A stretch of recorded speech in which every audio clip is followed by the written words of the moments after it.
ಅರೆ ತಮ್ಮ, ಓಂ ಶಾಂತಿ. ಏನ್ ಮಾಡ್ತಿದ್ಯೋ? ಬಾಬಾ ಇವತ್ತು ಪ್ರೀತಿಯ ಸಾಗರನಾಗಿದ್ದೀನಿ ಅಂತ ಹೇಳ್ತಿದ್ದಾರೆ. ಅವರಷ್ಟು ಪ್ರೀತಿಯನ್ನ ಪ್ರಪಂಚದಲ್ಲಿ ಮತ್ಯಾರು ಕೊಡಲು ಸಾಧ್ಯ ಇಲ್ಲ. ಹಾಗೆ ನಾವು ಮಕ್ಕಳು ಸಹ ತಂದೆಯ ಸಮಾನರಾಗಿ ಯಾರಿಗೂ ಕೂಡ ಬೇಸರ ಪಡಿಸಬಾರ್ದು. ಅದಕ್ಕೋಸ್ಕರ ನಮ್ ಮುಖದಲ್ಲಿ ಸದಾ ನಗು ಇರ್ಬೇಕು, ಮನಸ್ಸಿನಲ್ಲಿ ತಂದೆಯ ಪ್ರೀತಿಯ ನೆನಪಿರ್ಬೇಕು, ಹೃದಯದಲ್ಲಿ ಹೃದಯ ರಾಮನನ್ನ ಪ್ರೀತಿಯನ್ನ ಇಬ್ಬರನ್ನು ಕೂಡ ಇಟ್ಕೊಳ್ಬೇಕು. ಕೊನೆಯವರೆಗೂ ನಂಬಿಕೆ ಇರುವ ಸ್ನೇಹ ಪ್ರೀತಿ ಎನ್ನುವುದನ್ನ ಸದಾ ಕಾಲ ನಮ್ಮದನ್ನಾಗಿ ಮಾಡ್ಕೊಳ್ಬೇಕು ತಮ್ಮ. ಇವತ್ತು ಬಾಬಾ ಮುದ್ದಾದಂತ ಮಕ್ಕಳೇ, ಎಂದು ಯಾರಿಗೂ ದುಃಖ ಕೊಡಬಾರ್ದಂತೆ. ದುಃಖ ಕೊಟ್ರೆ ದುಃಖಿಯಾಗಿ ಸಾಯ್ತೀವಂತೆ. ಇದು ಶಿಕ್ಷಣವಾಗಿದೆ, ಪಾಪವಲ್ಲ. ಏಕೆಂದ್ರೆ ಸುಖದಾತನ ಮಕ್ಕಳಾಗಿದ್ದೀವಿ ಅಂದ್ಮೇಲೆ ಎಲ್ಲರಿಗೆ ಸುಖ ಕೊಡಬೇಕು. ಎಷ್ಟೆಷ್ಟು ನಾವು ಎಲ್ಲರಿಗೆ ಸುಖ ಕೊಡ್ತೀವಿ, ಅಷ್ಟು ಸದಾ ಸುಖಿಯಾಗಿರ್ತೀವಿ. ಯಾವ ಮಕ್ಕಳು ಸರ್ವಿಸ್ ಮಾಡ್ತಾರೋ ಅವರು ಸದಾ ಸುಖದ ಆಸ್ತಿಯನ್ನ ಪಡ್ಕೊಳ್ತಾರಂತಣ್ಣ. ಅಣ್ಣ, ನನ್ಗೊಂದ್ ಮಾತು ನೆನಪಿಗೆ ಬರ್ತಿದೆ. ಒಂದು ಕಾಲು ಮುಂದೆ ಮತ್ತು ಒಂದು ಕಾಲು ಹಿಂದೆ. ಮುಂದಿನ ಕಾಲಿಗೆ ಗರ್ವವಿಲ್ಲ, ಹಿಂದಿನ ಕಾಲಿಗೆ ಬೇಸರವಿಲ್ಲ. ಯಾಕೆಂದ್ರೆ ಅಣ್ಣ, ಅವುಗಳಿಗೆ ಗೊತ್ತು ಇದು ಕ್ಷಣಾರ್ಧದಲ್ಲಿ ಬದಲಾಗುವುದಿದೆ ಅಂತ. ಜೀವನವು ಕೂಡ ಹೀಗೆ, ಯಾವಾಗ್ಲೂ ಕೂಡ ಸ್ಥಿರವಾಗಿರುವುದಿಲ್ಲ. ಯಾವ ಟೈಮಿಗೆ ಯಾವ ಮನುಷ್ಯನ್ಗೆ ಏನಾಗುತ್ತೋ ಹೇಳಕ್ಕಾಗಲ್ಲ ಅಂತ ಹೇಳಿದಾಗ ನಾನ್ ತುಂಬಾ ಸುಖಿ ಇದ್ದೀನಿ ಅಂತ ಮೆರಿಬಾರ್ದು ಅಂತ ಹೇಳ್ತಿದ್ದಾರೆ. ಅಂದ್ರೆ ಬಾಬಾ ಏನಿವತ್ತು ಹೇಳ್ತಿದಾರಣ್ಣ, ದುಃಖ ಕೊಡಬಾರ್ದು ಅಂತ. ಯಾರಿಗೆ ಯಾವುದು ಕೂಡ ಶಾಶ್ವತ ಅಲ್ಲ. ಹಿಂಗಿತ್ತಿದ ಕೈ ಅಂಗೈ ಮುಂಗೈ ಆಗತ್ತೆ ಅಣ್ಣ. ಅಂಗೈ ಮುಂಗೈ ಮಾಡೋದಕ್ಕೆ ಹೋಗ್ಬಾರ್ದಣ್ಣ. ಎಷ್ಟು ತಂದೆಯನ್ನ ನೆನಪು ಮಾಡ್ತೀವಿ, ಅಷ್ಟು ತಂದೆಗೆ ನಾವು ಪ್ರಿಯರಾಗ್ತೀವಿ. ತಂದೆ ಸ್ಯಾಕ್ರೀನ್ ಆಗಿದ್ದಾರೆ ತಮ್ಮ. ಒಬ್ಬ ತಂದೆಯ ಪ್ರೀತಿ ಮಾಡ್ತಾರೆ, ಉಳಿದೆಲ್ಲರೂ ಒದೆ ಕೊಡ್ತಾರೆ, ಪೆಟ್ಟನ್ನೇ ಕೊಡ್ತಾರೆ. ಪ್ರಪಂಚದವರೆಲ್ಲರೂ ಒಬ್ರಿಗೊಬ್ರು ತಿರಸ್ಕಾರ ಮಾಡ್ತಾರೆ, ತಂದೆ ಪ್ರೀತಿ ಮಾಡ್ತಾರೆ. ಕೇವಲ ನಾವು ಮಕ್ಕಳೇ ಇದನ್ ತಿಳ್ಕೊಂಡಿದೀವಿ. ನಾನು ಯಾರಾಗಿದ್ದೀನಿ, ಹೇಗಿದ್ದೀನಿ, ಎಷ್ಟು ದೊಡ್ಡವನಾಗಿದ್ದೀನಿ ತಿಳಿಸಿ. ನಮ್ ತಂದೆ ಎಷ್ಟು ದೊಡ್ಡವರಾಗಿದ್ದಾರೆ, ಆಗ ಬಿಂದುವಾಗಿದ್ದಾರೆ ಅಂತ ಹೇಳ್ತಾರೆ. ಮತ್ಯಾರೂ ಕೂಡ ಅರ್ಥ ಮಾಡ್ಕೊಂಡಿಲ್ಲ. ಮಕ್ಕಳು ಸಹ ಪದೇ ಪದೇ ಮರ್ತೋಗ್ಬಿಡ್ತೀವಂತೆ ತಮ್ಮ. ಅಣ್ಣ, ನಾವು ಮಕ್ಕಳಿಗೆ ಬಾಬಾ ತಿಳಿಸ್ತಾ ಇದ್ದಾರೆ, ಪ್ರತಿಯೊಬ್ಬರು ಕೂಡ ತಿಳ್ಕೊಳ್ಬೇಕು. ಯಾರು ಯಾರು ಶ್ರೀಮತದಂತೆ ನಡೀತಾರೆ, ಸರ್ವಿಸ್ ಮಾಡುವ ಶ್ರೀಮತ ತಂದೆಯಿಂದ ಸಿಕ್ಕತ್ತೆ. ಅನೇಕ ಮನುಷ್ಯರಿವತ್ತು ರೋಗಿಗಳಾಗಿದ್ದಾರೆ, ಅನೇಕರು ಆರೋಗ್ಯವಂತರು ಆಗಿದ್ದಾರೆ. ಭಾರತವಾಸಿಗಳಿಗೆ ತಿಳಿದಿದೆ, ಸತ್ಯಯುಗದಲ್ಲಿ ಬಹಳ ದೀರ್ಘಾಯಸ್ಸು ಅಂದ್ರೆ 125ರಿಂದ 150 ವರ್ಷದವರೆಗೂ ಬದುಕಿರ್ತೀವಂತಣ್ಣ. ಪ್ರತಿಯೊಬ್ರು ತಮ್ಮ ಆಯಸ್ ಮುಗಿಯುವವರೆಗೂ ಇರ್ತಾರೆ. ಈಗಂತೂ ಸಂಪೂರ್ಣ ಚೀಟಿ ಪ್ರಪಂಚ ಅಂತಣ್ಣ. ಸ್ವಲ್ಪ ಸಮಯ ಐತೆ. ಮನುಷ್ಯರು ಇಲ್ಲಿಯವರೆಗೆ ದೊಡ್ಡ ದೊಡ್ಡ ಧರ್ಮಶಾಲೆಗಳನ್ನ ಕಟ್ಟಿಸ್ತಾ ಇರ್ತಾರಂತಣ್ಣ. ಇನ್ನೆಷ್ಟು ಸಮಯ ಇರೋದು ಅಂತ ತಿಳ್ಕೊಂಡೇ ಇಲ್ಲ. ಮಂದಿರಗಳನ್ನು ಕೂಡ ಕಟ್ಟಿಸ್ತಾರೆ, ಲಕ್ಷಾಂತರ ದುಡ್ಡನ್ನ ಖರ್ಚನ್ನ ಮಾಡ್ತಾರೆ. ಆಯಸ್ಸು ಇನ್ನೆಷ್ಟು ಸಮಯ ಇರಬಹುದಣ್ಣ. ಏನ್ ಮಾಡಿದ್ರು ಕೂಡ ಬಾಬಾ ಹೇಳ್ತಾ ಇದ್ದಾರಣ್ಣ, ಎಲ್ಲ ಮಣ್ಪಾಲಾಗತ್ತಣ್ಣ. ಎಲ್ಲಿ ಹುಟ್ಬೇಕು ಅನ್ನೋದು ನಮ್ ಕೈನಲ್ಲಿರೋದಿಲ್ಲ, ಎಲ್ಲಿಗೆ ಮುಟ್ಬೇಕು ಅನ್ನೋದು ಮಾತ್ರ ನಮ್ ಕೈನಲ್ಲಿರುತ್ತೆ. ಈಗ ಎಲ್ಲಿಗೆ ಮುಟ್ಬೇಕು ಅನ್ನೋದು ನಮಗೆ ಗೊತ್ತಿದೆ. ಬಾಬಾ ನಮ್ಮನ್ನ ಅಣ್ಣ ವಿಶ್ವದ ಮಾಲೀಕರನ್ನಾಗಿ ಮಾಡ್ತಾ ಇದಾರಲ್ವಾ ಅಣ್ಣ. ಮನೆಯಲ್ಲೇನಾದ್ರೂ ಜಾಗ ಇತ್ತು ಅಂತ ಹೇಳಿದ್ರೆ ಬಾಬಾ ಹೇಳ್ತಾ ಇದಾರೆ, ಒಂದ್ ಕೋಣೆಯಲ್ಲಿ ಆಸ್ಪತ್ರೆ ಹಾಗೂ ಯೂನಿವರ್ಸಿಟಿಯನ್ನ ತೆರಿಬೇಕು ಅಂತ ಹೇಳ್ತಿದ್ದಾರೆ ತಮ್ಮ. ಯಾವುದೇ ಖರ್ಚಿಲ್ಲದೆ ಈ ಜ್ಞಾನದಿಂದ ಆರೋಗ್ಯ, ಐಶ್ವರ್ಯ, ಸಂತೋಷ 21 ಜನ್ಮಗಳಿಗೆ ತಗೊಳ್ಬಹುದು ಅಂತ ಹೇಳ್ತಿದ್ದಾರೆ. ಬಹಳ ಸುಖ ಸಿಕ್ಕತ್ತೆ. ಯಾವಾಗ ತಮೋ ಪ್ರಧಾನರಾಗ್ತೀವಿ ಆಗ ದುಃಖ ಅನ್ನೋದು ಹೆಚ್ಚಾಗತ್ತೆ. ಎಷ್ಟೆಷ್ಟು ತಮೋ ಪ್ರಧಾನರಾಗ್ತೀವಿ ಅಷ್ಟು ಪ್ರಪಂಚದಲ್ಲಿ ದುಃಖ, ಅಶಾಂತಿ ಅನ್ನೋದು ಜಾಸ್ತಿ ಆಗ್ತಾ ಹೋಗುತ್ತಂತೆ ತಮ್ಮ. ಇವತ್ತು ಮನುಷ್ಯರು ಬಹಳ ದುಃಖಿಯಾಗಿದ್ದಾರೆ. ನಂತರ ಇದೇ ಜೈ ಜೈಕಾರ ಆಗತ್ತೆ ಅಂತ ಹೇಳ್ತಿದ್ದಾರೆ ತಮ್ಮ. ಸೋಲಿಗೆ ನಾವ್ ಎದುರುಕೊಳ್ತೀವಿ ಅಂದ್ರೆ ಆ ಸೋಲು ನಮ್ಮನ್ನೇ ಎದುರಿಸುತ್ತೆ. ಸೋಲನ್ನ ಎದುರಿಸಿ ಬದುಕಿದರೆ ಸೋಲು ನಮ್ ಜೀವನದಲ್ಲಿ ಪ್ರತಿ ಹೆಜ್ಜೆಯಲ್ಲಿ ಗೆಲುವನ್ನ ತಂದ್ಕೊಡುತ್ತೆ ತಮ್ಮ. ಅಣ್ಣ, ಯಾವ ವಿನಾಶವನ್ನ ದಿವ್ಯ ದೃಷ್ಟಿಯಿಂದ ನೋಡ್ತೀರಾ ಅದನ್ನ ಪ್ರತ್ಯಕ್ಷದಲ್ಲಿ ನೋಡ್ತೀರಾ ಅಂತ ಹೇಳ್ತಿದ್ದಾರಣ್ಣ. ಅನೇಕರು ಸ್ಥಾಪನೆಯ ಸಾಕ್ಷಾತ್ಕಾರವನ್ನು ಕೂಡ ನೋಡಿದರಂತೆ. ಚಿಕ್ಕ ಕನ್ಯೆಯರು ಬಹಳ ಸಾಕ್ಷಾತ್ಕಾರ ನೋಡ್ತಿದ್ರು. ಜ್ಞಾನವೇನಿರ್ಲಿಲ್ಲ. ಹಳೆಯ ಪ್ರಪಂಚದ ವಿನಾಶ ಖಂಡಿತ ಆಗತ್ತಂತಣ್ಣ. ನಾವು ಮಕ್ಕಳು ತಿಳ್ಕೊಂಡಿದೀವಿ ತಂದೆಯೇ ಬಂದು ಸ್ವರ್ಗದ ಆಸ್ತಿಯನ್ನು ಕೊಡ್ತಾರೆ. ಆದ್ರೆ ಮಕ್ಕಳು ಶ್ರೇಷ್ಠ ಪದವಿಯನ್ನ ಪಡೆಯುವ ಪುರುಷಾರ್ಥ ಮಾಡಬೇಕು ಅಂತ ಹೇಳ್ತಿದಾರಣ್ಣ. ತಮ್ಮ, ಬಾಬಾ ಹೇಳ್ತಾ ಇದ್ದಾರೆ, ನಾವೆಷ್ಟೊಂದು ಬುದ್ಧಿವಂತರಾಗಿದ್ದೀವಿ, ಸತೋ ಪ್ರಧಾನರಾಗಿದ್ದೀವಿ, ಈಗಂತೂ ತಮೋ ಪ್ರಧಾನರಾಗ್ಬಿಟ್ಟಿದೀವಿ. ನಮ್ ಬುದ್ಧಿಯಲ್ಲೂ ಈಗ ಬಂದಿದೆ, ನಾವೇ ವಿಶ್ವದ ಮೇಲೆ ರಾಜ್ಯ ಮಾಡ್ತಿದ್ವಿ. ಮೊದಲಂತೂ ತಿಳಿದಿರ್ಲಿಲ್ಲ, ಪುನಃ ಅವಶ್ಯವಾಗಿ ನಾವೇ ಆಗ್ತೀವಂತೆ. ಹಿಸ್ಟ್ರಿ ಜಿಯೋಗ್ರಫಿ ಅನ್ನೋದು ಪುನರಾವರ್ತನೆ ಆಗತ್ತಂತೆ ತಮ್ಮ. ತಂದೆ ತಿಳಿಸ್ತಾರೆ, 5,000 ವರ್ಷಗಳ ಮೊದಲು ಕೂಡ ನಾನ್ ಬಂದಿದ್ದೆ, ನಿಮ್ಮನ್ನ ಸ್ವರ್ಗದ ಮಾಲೀಕರನ್ನಾಗಿ ಮಾಡಿದ್ದೆ. ನಂತರ ನಾವೇ ತಮ್ಮ 84 ಜನ್ಮಗಳ ಏಣಿಯನ್ನ ಇಳಿತಾ ಬಂದ್ವಂತೆ ತಮ್ಮ. ಅದಕ್ಕೋಸ್ಕರ ತಮ್ಮ, ನಾವೇನ್ ಮಾಡ್ಬೇಕು? ಇವತ್ತು ನಾವು ಲೋಕವನ್ನ ಅಥವಾ ಸಮಾಜವನ್ನ ಬದಲಾಯಿಸಲು ಪ್ರಯತ್ನಿಸುವ ಅಗತ್ಯ ಖಂಡಿತ ಇಲ್ಲ. ನಾವು ಮತ್ತು ನಮ್ಮ ಮನಸ್ಸು ಪರಿವರ್ತನೆ ಆಗದೆ ನಾವ್ ಏನನ್ನೂ ಕೂಡ ಯಾರನ್ನೂ ಕೂಡ ಬದಲಾಯಿಸೋದಕ್ಕೆ ಖಂಡಿತ ಸಾಧ್ಯ ಇಲ್ಲ ತಮ್ಮ. ಅಣ್ಣ, ನನಗೊಂದು ಪ್ರಶ್ನೆ ಬರ್ತಿದೆ. ಶಿವತಂದೆ ಇಷ್ಟೆಲ್ಲ ತಿಳಿಸ್ಕೊಟ್ಟಿದಾರಲ್ವಾ, ಯಾವ್ದಾದ್ರು ಶಾಸ್ತ್ರವನ್ನು ಓದಿದಾರ ಅಣ್ಣ? ನಾವಾದ್ರೆ ಬುದ್ಧಿವಂತರಾಗ್ಬೇಕು ಅಂದ್ರೆ ಲಾಯರು, ಡಾಕ್ಟ್ರು ಎಲ್ಲ ಓದ್ತಾರೆ. ಶಿವಬಾಬಾ ಏನಾದ್ರೂ ಓದಿದಾರ ಅಣ್ಣ? ಅಣ್ಣ, ನನಗಿದು ಉತ್ತರ ಕೊಡಣ್ಣ. ಅಣ್ಣ ಹೇಳ್ತಾ ಇದ್ದಾರೆ, ನಾನ್ ಕೊಡೋದಿಲ್ಲ, ನಿನ್ ಫ್ರೆಂಡ್ಸ್ ಅನ್ನ ಕೇಳು ಅಂತ. ಯಾರೆಲ್ಲ ಫ್ರೆಂಡ್ಸ್ ಈ ವಿಡಿಯೋ ನೋಡ್ತಾ ಇದ್ದೀರಾ, ನನಗೆ ಉತ್ತರ ಖಂಡಿತ ಕಮೆಂಟ್ ಸೆಕ್ಷನ್ ನಲ್ಲಿ ಬರೀರಿ.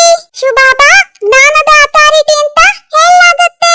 ಮನುಷ್ಯರು ಸಹ ಶಾಸ್ತ್ರಗಳನ್ನ ಓದಿ ಶಾಸ್ತ್ರಗಳ ಅಥಾರಿಟಿ ಆಗಿದ್ದಾರೆ. ಪತಿತ ಪಾವನ ಬಾ ಅಂತ ಅವರನ್ನೇ ಆಡ್ತಾರೆ. ಗಂಗಾ ಸ್ನಾನ ಮಾಡಲು ಹೋಗ್ತಾರೆ. ವಾಸ್ತವದಲ್ಲಿ ಇದು ಭಕ್ತಿ ಇರೋದು ಗೃಹಸ್ಥಿಗಳಿಗಾಗಿ. ಬಾಬಾ ಹೇಳ್ತಾ ಇದ್ದಾರೆ, ಸದ್ಗತಿ ದಾತ ಯಾರೆಂಬುದು ಅಂತ ಯಾರು ತಿಳ್ಕೊಂಡಿಲ್ಲ. ತಂದೆ ಹೇಳ್ತಾರೆ, ಏ ಪತಿತ ಪಾವನ ಬನ್ನಿ, ನನ್ನನ್ನ ಕರಿತೀರಾ ನೀವು? ನಾನ್ ನಿಮ್ಮನ್ನ ಪಾವನರನ್ನಾಗಿ ಮಾಡೋದಕ್ಕೆ ಬರ್ಬೇಕಾಗತ್ತೆ ಅಂತ ಹೇಳ್ತಿದಾರಣ್ಣ. ಅಣ್ಣ, ನನ್ಗೊಂದ್ ಮಾತು ನೆನಪಿಗೆ ಬರ್ತಿದೆ. ಅಣ್ಣ, ಬದುಕನ್ನೋದು ಬದುಕನ್ನೋದು ನಾವೆಣಿಸಿದಂತೆ ಅತಿ ಸುಲಭನೂ ಅಲ್ಲ, ಕಷ್ಟವೂ ಅಲ್ಲ. ಬಂದಂತೆ ಸ್ವೀಕರಿಸಿದರೆ ಎದುರಿಸುವ ಶಕ್ತಿ ತಂತಾನಾಗೆ ಬರುತ್ತೆ ಅಂತ ಹೇಳ್ತಿದಾರಣ್ಣ.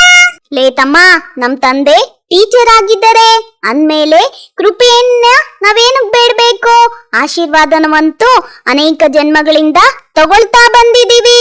ಈಗ ಬಂದು ತಂದೆ ತಾಯಿಯ ಸಂಪತ್ತಿಗೆ ಮಾಲೀಕರಾಗಿ ಆಶೀರ್ವಾದವನ್ನೇನು ಮಾಡುವುದು? ಮಗುವಿನ ಜನ್ಮವಾಯ್ತು ಅಂದ್ರೆ ತಂದೆಯ ಪೂರ್ಣ ಸಂಪತ್ತಿಗೆ ಮಾಲೀಕನಾಯ್ತು. ಲೌಕಿಕ ತಂದೆ ಕೃಪೆ ತೋರಿ ಅಂತ ಹೇಳ್ತಾರೆ, ಇಲ್ಲಿ ಕೃಪೆಯ ಮಾತಿಲ್ಲ ಅಂತ ಹೇಳ್ತಿದ್ದಾರೆ. ಇಲ್ಲಿ ಕೇವಲ ತಂದೆಯನ್ನ ನೆನಪು ಮಾಡ್ಬೇಕಂತೆ ತಮ್ಮ. ಅಣ್ಣ, ಬೇಹಿದಿನ ತಂದೆ ಸ್ವರ್ಗದ ರಚಯಿತ ಬಂದು ಸ್ವರ್ಗದ ಮಾಲೀಕರನ್ನಾಗಿ ಮಾಡ್ತಾ ಇದ್ದಾರಣ್ಣ. ಮತ್ತೆ ಯಾರ ಬುದ್ಧಿಯಲ್ಲೂ ಕೂಡ ಇದ್ಬರುವುದಿಲ್ಲ. ಕೃಷ್ಣನ ಕೈಯಲ್ಲಿ ಸ್ವರ್ಗವನ್ನ ತೋರಿಸ್ತಾರೆ. ಗರ್ಭದಿಂದ ಮಗು ಹೊರ ಬರುತ್ತೆ. ಆಗಿನಿಂದ ಆಯಸ್ಸನ್ನೋದು ಆರಂಭ ಆಗುತ್ತಂತಣ್ಣ. ಶ್ರೀಕೃಷ್ಣ ಪೂರ್ಣ 84 ಜನ್ಮಗಳನ್ನ ತಗೊಳ್ತಾರಂತೆ. ಗರ್ಭದಿಂದ ಹೊರ ಬಂದರೆ ಆ ದಿನದಿಂದ 84 ಜನ್ಮ ಅನ್ನೋದು ಎಣಿಕೆ ಆಗತ್ತಂತಣ್ಣ. ಅಣ್ಣ, ಲಕ್ಷ್ಮೀನಾರಾಯಣರಿಗಂತೂ ದೊಡ್ಡವರಾಗೋದ್ರಲ್ಲಿ 30ರಿಂದ 35 ವರ್ಷಗಳು ಇಡ್ಸತ್ತಂತೆ. ಅಣ್ಣ, ಎಷ್ಟ್ ಚೆನ್ನಾಗಿ ಬಾಬಾ ಹೇಳ್ತಿದ್ದಾರೆ, ನನಗೆ ಗೊತ್ತೇ ಇರ್ಲಿಲ್ಲ ಅಣ್ಣ. 30-35 ವರ್ಷದ ನಂತರ ದೊಡ್ಡವರಾಗ್ತಾರೆ. ನೋಡಣ್ಣ, ನನ್ ನಿನ್ ಚಿಕ್ಕಮ್ಮ, ನೀನ್ ಎಷ್ಟ್ ಹೇಳಿದ್ರು ನನ್ ಚಿಕ್ಕವನೇ ಅಲ್ವಾ ಅಣ್ಣ? ಆರುವ ಅಕ್ಕಿ ನೀರಲ್ಲಿ ಈಜಬಹುದು, ಆದ್ರೆ ಈಜುವ ಮೀನು ಯಾವತ್ತೂ ಆರೋದಕ್ಕಾಗೋದಿಲ್ಲ ಅಣ್ಣ. ಅದೇ ರೀತಿ ಬಾಬಾ ಜೊತೆ ನಾವೇನ್ ಸ್ನೇಹ ಮಾಡ್ತೀವಿ ಅದೆಂದೂ ಕೂಡ ನಮ್ಮಿಂದ ದೂರ ಆಗೋದಿಲ್ಲ. ಸ್ನೇಹದ ನೆನಪು, ಸ್ನೇಹದ ಪ್ರೀತಿ ಅನ್ನೋದು ಸದಾ ಕಾಲ ಇರುತ್ತಲ್ವಾ ಅಣ್ಣ? ಲೇ ತಮ್ಮ, ಶಿವಬಾಬಾ ಯಾವಾಗ ಬರ್ತಾರೆ ಅಂತ ಸಮಯವನ್ನ ಹೇಳೋದಕ್ಕೆ ಸಾಧ್ಯ ಇಲ್ಲ. ಆರಂಭದಿಂದ ಸಾಕ್ಷಾತ್ಕಾರ ಆಗ್ತಿತ್ತು. ಮುಸಲ್ಮಾನರು ಸಹ ಸೂಕ್ಷ್ಮವತನದಲ್ಲಿ ಹೋಗಿ ಉದ್ಯಾನವನ ಇತ್ಯಾದಿಗಳನ್ನ ನೋಡ್ತಾ ಇದ್ರಂತೆ. ನೌದಾ ಭಕ್ತಿಯನ್ನಂತೂ ಯಾರೂ ಮಾಡ್ಲಿಲ್ಲ. ಮನೆಯಲ್ಲಿ ಕೂತ್ಕೊಂಡೆ ಧ್ಯಾನದಲ್ಲಿ ಹೋಗ್ತಿದ್ರು. ಆ ಮನುಷ್ಯರಂತೂ ಎಷ್ಟೊಂದು ನೌದಾ ಭಕ್ತಿ ಮಾಡ್ತಾರೆ. ಆದ್ರಿಂದ ತಂದೆಯ ಸನ್ಮುಖದಲ್ಲಿ ಕೂತ್ಕೊಂಡು ತಿಳಿಸ್ತಾ ಇದ್ದಾರೆ, ತಂದೆ ದೂರ ದೇಶದಿಂದ ಬಂದಿದ್ದಾರೆ. ಇದನ್ನ ನಾವು ಮಕ್ಕಳೇ ತಿಳ್ಕೊಂಡಿದೀವಂತೆ. ಅಣ್ಣ, ನಾನು ಓದಿಸ್ತೀನಿ ಅಂತ ಹೇಳ್ತಿದ್ದಾರೆ. ಬ್ರಹ್ಮಾಂಡಗಳಲ್ಲಿ ಪ್ರವೇಶ ಮಾಡಿ ಓದಿಸ್ತೀನಿ. ಆದ್ರೆ ಹೊರಗಡೆ ಹೋಗ್ತಿದ್ದಂತೆ ನಶೆ ಅನ್ನೋದು ಕಡಿಮೆ ಆಗ್ಬಿಡುತ್ತಂತೆ. ನೆನ್ಪಿದ್ದಾಗ ಖುಷಿಯ ನಶೆ ಏರುತ್ತಂತೆ. ಮತ್ತೆ ಕರ್ಮಾತೀತ ಸ್ಥಿತಿ ಆಗತ್ತಂತೆ. ಅದರಲ್ಲಿ ಸಮಯ ಬೇಕು. ಈಗ ನೋಡಿ, ಶ್ರೀಕೃಷ್ಣನ ಆತ್ಮಕ್ಕೆ ಅಂತಿಮ ಜನ್ಮದಲ್ಲಿ ಸಂಪೂರ್ಣ ಜ್ಞಾನ ಇದೆ. ಮತ್ತೆ ಗರ್ಭದಿಂದ ಹೊರ ಬಂದ ಮೇಲೆ ಒಂದು ಪೈಸೆಯಷ್ಟು ಜ್ಞಾನ ಇರೋದಿಲ್ವಂತಣ್ಣ. ಗಂಗಾ ನದಿಯಲ್ಲಿ ಹೆಜ್ಜೆ ಇಟ್ ಕೂಡಲೇ ತಮ್ಮ ಗಂಗೆ ಕೆಳಗಡೆ ಹೊರಟೋದ್ಲಂತೆ ಹೇಳ್ತಾರೆ. ಅಂದ್ಮೇಲೆ ವಿಚಾರ ಮಾಡ್ಬೇಕು, ಮನುಷ್ಯರು ಯಾವ ಮಾತುಗಳನ್ನು ತಾನೇ ಬರೆಯಲು ಸಾಧ್ಯವಿಲ್ಲ. ಈಗ ತಂದೆ ತಿಳಿಸ್ತಾ ಇದ್ದಾರೆ, ಯಾವುದೇ ಉಲ್ಟಾ ಸುಲ್ಟಾ ಮಾತುಗಳ ಮೇಲೆ ವಿಶ್ವಾಸವನ್ನಿಡ್ಬೇಡಿ ಮಕ್ಕಳೇ. ಮನುಷ್ಯರೆಷ್ಟೊಂದು ಶಾಸ್ತ್ರಗಳನ್ನ ಕೂತ್ಕೊಂಡು ಓದ್ತಾ ಇರ್ತಾರೆ, ತಲೆ ಕೆಡಿಸ್ಕೊಳ್ತಾ ಇರ್ತಾರೆ. ಕಣ್ಣು ನಕ್ರೂ ಒದ್ದೆ ಆಗತ್ತೆ, ಅತ್ರೂ ಒದ್ದೆ ಆಗತ್ತೆ. ಆದ್ರೆ ನಗಿಸಿದವರು 4 ದಿನ ನೆನಪಿನಲ್ಲಿದ್ದರೆ ನೋಯಿಸಿದವರು ಜೀವನವಿಡೀ ನೆನಪಿನಲ್ಲಿರ್ತಾರೆ. ಅಣ್ಣ, ಈ ಶರೀರ ಅನ್ನೋದು ಚೀಚಿ ಅಂತಣ್ಣ. ಚೀಚಿ ವಸ್ತ್ರ ಆಗಿದೆ. ಆತ್ಮ ಮತ್ತೆ ಶರೀರ ಎರಡು ಪತಿತ ಆಗಿದೆ ಅಂತ ಹೇಳ್ತಿದ್ದಾರೆ. ಆತ್ಮಕ್ಕೆ ಶ್ಯಾಮ ಮತ್ತು ಸುಂದರ ಅಂತ ಹೇಳಲಾಗತ್ತಂತೆ. ಆತ್ಮ ಪವಿತ್ರವಾಗಿತ್ತು, ಆಗ ಸುಂದರವಾಗಿತ್ತು. ನಂತರ ಕಾಮಚಿತೆಯ ಮೇಲೆ ಕುತ್ಕೊಂಡಿರೋ ಕಾರಣ ಕಪ್ಪಾಗಿದೆ ಅಂತಿದಾರಣ್ಣ.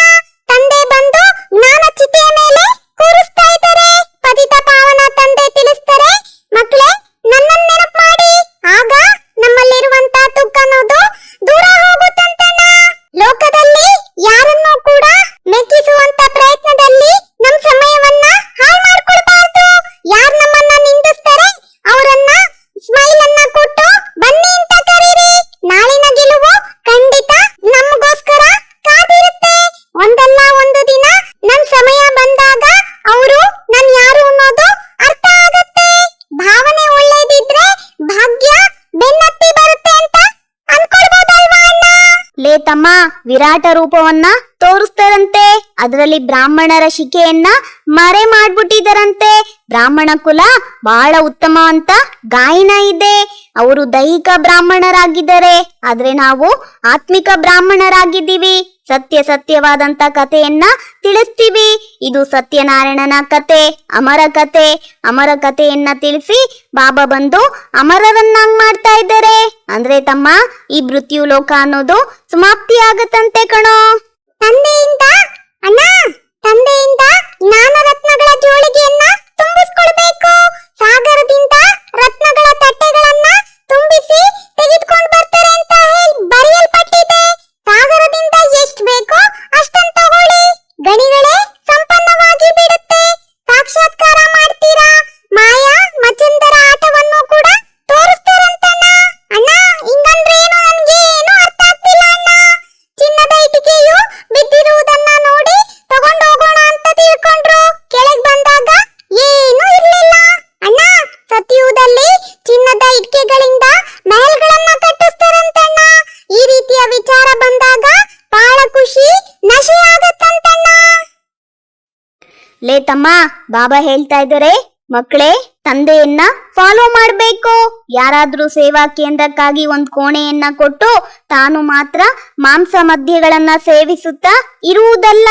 ಅಂದ್ರೆ ನಮ್ಮ ಮನೆಯನ್ನ ಬಾಬನ್ಗೋಸ್ಕರ ಕೊಡ್ತೀವಿ ಅಂತ ಹೇಳಿದಾಗ ಶ್ರೀಮತದಂತೆ ನಡಿಬೇಕಂತೆ. ಒಬ್ರು ಪುಣ್ಯಾತ್ಮ ಇನ್ನೊಬ್ರು ಪಾಪಾತ್ಮ ಅಂದ ಮೇಲೆ ಆಶ್ರಮ ಅಲ್ಲಿ ಇರೋದಕ್ಕಾಗುವುದಿಲ್ಲ.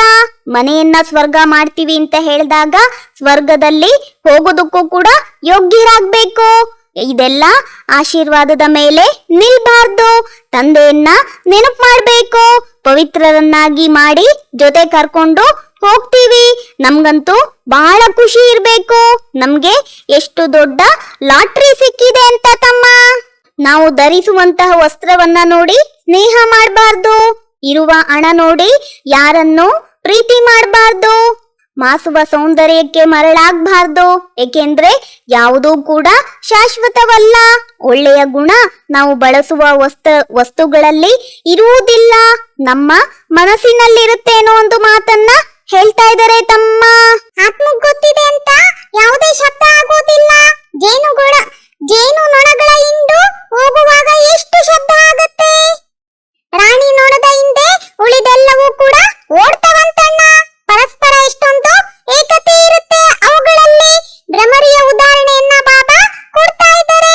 ಬೂ ಬೂ ಬೂ ಅಂತ ಏನ್ ಮಾಡ್ಬೇಕಣ್ಣ? ಎಲ್ಲರಿಗೂ ಸಂದೇಶವನ್ನ ಕೊಡ್ಬೇಕಲ್ವಣ್ಣ? ಬೂ ಬೂ ಬೂ ಭ್ರಮರಿಯ ಉದಾಹರಣೆ ಇಲ್ಲಿನದು ಅಂತಾನೆ ಹೇಳ್ತಿದಾರಣ್ಣ.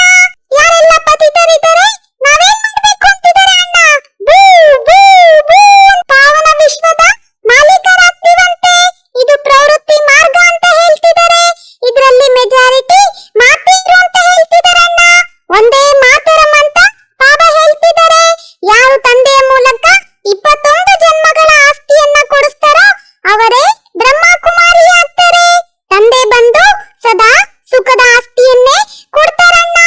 ಯಾರು ಸರ್ವಿಸ್ ಮಾಡ್ತಾರೆ, ಓದ್ತಾರೆ, ಬರೀತಾರೆ ಅವರು ನವಾಬರಾಗ್ತಾರೆ.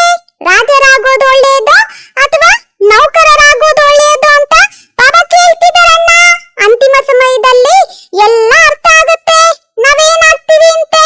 ಆಗ ನಾವು ಶ್ರೀಮತದಂತೆ ಯಾಕೆ ನಡಿಲಿಲ್ಲ ಅಂತ ಬಹಳ ಪಶ್ಚಾತ್ತಾಪ ಆಗುತ್ತಂತಣ್ಣ. ಅಣ್ಣ ನನ್ಗೊಂದ್ ಮಾತು ನೆನ್ಪಿಗೆ ಬರ್ತಿದೆ, ನಾನು ಹೇಳ್ತೀನಿ ಕೇಳಣ್ಣ.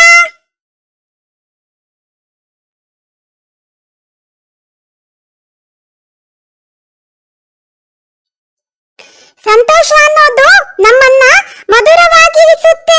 ಪರೀಕ್ಷೆಗಳು ನಮ್ಮನ್ನ ಪ್ರಬಲವನ್ನಾಗಿ ಮಾಡುತ್ತೆ. ವೇದನೆಗಳು ನಮ್ಮನ್ನ ಮಾನವರನ್ನಾಗಿಸುತ್ತೆ. ವೈಫಲ್ಯಗಳು ನಮ್ಮನ್ನ ವಿನಯರನ್ನಾಗಿಸುತ್ತೆ. ನಂಬಿಕೆಗಳು ನಮ್ಮನ್ನ ಜೀವನದಲ್ಲಿ ಮುನ್ನಡೆಸ್ತಿರುತ್ತೆ ಅಲ್ವಾ ಅಣ್ಣ?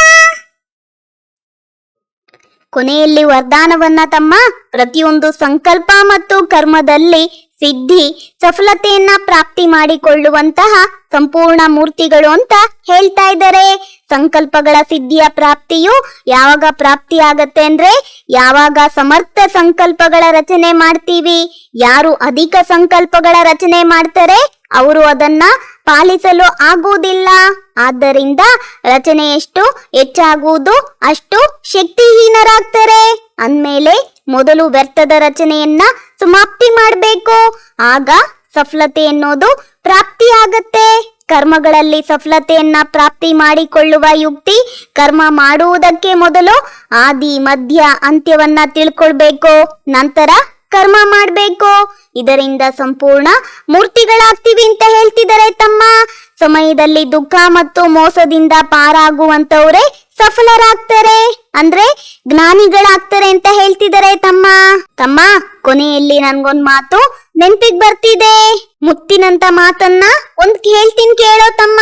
ಬರೀ ಹಣ ಇರುವವರು ಆಳಿಗೆ ಮಾತ್ರ ಯಜಮಾನ, ಆದ್ರೆ ಗುಣ ಇರುವಂತವನು ಮನುಷ್ಯ ಕುಲಕ್ಕೆ ಯಜಮಾನನಾಗ್ಬೋದು ತಮ್ಮ. ಓಂ ಶಾಂತಿ ತಮ್ಮ. ಅಣ್ಣ ಬಾಬಾ ಹೇಳ್ತಿದ್ದಾರೆ ಯಾವುದೇ ಉಲ್ಟಾ ಸುಲ್ಟಾ ಮಾತಿನ ಮೇಲೆ